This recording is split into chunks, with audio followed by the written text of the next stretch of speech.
के पन्ने पलटते हैं और देखते हैं कि इसके अंदर आखिर छिपा क्या है।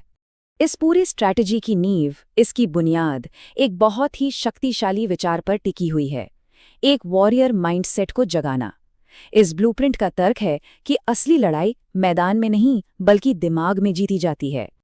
और इस योद्धा वाली सोच की जड़ें कहीं और नहीं बल्कि प्राचीन भारत के ज्ञान में है।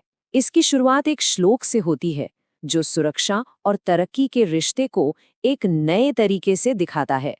तो इसका मतलब क्या हुआ? बिल्कुल साफ साफ शब्दों में, ताकत के बिना ज्ञान अधूरा है।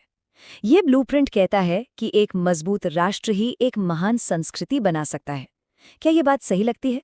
लेकिन क्या ये वॉरियर डीएनए सिर्फ एक कहानी है? ये ब्लूप्रिंट कहता है बिल्कुल नहीं। ये इतिहास के पन्नों से वो उदाहरण निकाल कर लाता है जो हमारी अब तक की सारी समझ को हिलाकर रख देते हैं कि अफगानिस्तान साम्राज्यों का कब्रिस्तान नहीं बल्कि एक अप बॉर्डर था, कि लीडरशिप डर पर नहीं धर्म पर आधारित थी, और जौहर हार नहीं बल्कि सम्मान के लिए सबसे बड़ा बलिदान था। अब जब इस वॉरियर माइंडसेट को जगाने की बात हो गई तो ब्लूप्रिंट अपना फोकस अपने सबसे बड़े प्रतिद्वंदी पर ले आता है। ये स्लाइड ये एक धमाकेदार सच को सामने रखती है। ब्लूप्रिंट का दावा है कि जिस चीनी ड्रैगन से पूरी दुनिया डरती है ना, वो असल में अंदर से बिल्कुल खोखला है। ये एक टोफू ड्रैगन है जो बाहर से तो बहुत मजबूत दिखता है, लेकिन अंदर से अपनी ही वन चाइल्ड पॉलिसी और बगावत के डर से कमजोर हो चुका है। और इसका सबूत? दस्तावेज इतिहास को एक नए एंगल से देखता है। ये दावा करता है कि 1962 का युद्ध विराम चीन की ताकत नहीं बल्कि उसकी मजबूरी का प्रतीक था। अब ये एक ऐसा दावा है जो दशकों की हमारी सोच को चुनौती देता है। चीन की इस तथाकथित कमजोरी को सामने रखने के बाद ब्लूप्रिंट अपना सबसे बड़ा पत्ता खोलता है, एक ऐसी आर्थिक क्रांति जो भारत की जमीन से शुरू होती है। देखिए, ये कोई मामूली चार्ट नहीं है, ये पावर शिफ्ट का एक नक्शा है।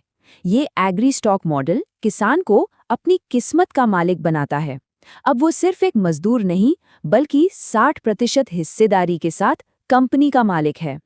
तो एक आम किसान आखिरकार एक सीईओ बनता कैसे है? ये 4 स्टेप्स की एक कमाल की यात्रा है। जमीन को एक कंपनी में मिलाना, फिर 60% शेयर हासिल करना, मजदूर से मैनेजर बनना और फिर उन शेयरों को स्टॉक मार्केट में ट्रेड करना। ये सिर्फ खेती नहीं, ये असली सशक्तिकरण है। अब हम इस आर्थिक इंजन के बिल्कुल दिल में उतरते हैं, जहां प्राचीन ज्ञान मॉडर्न टेक्नोलॉजी से मिलता है।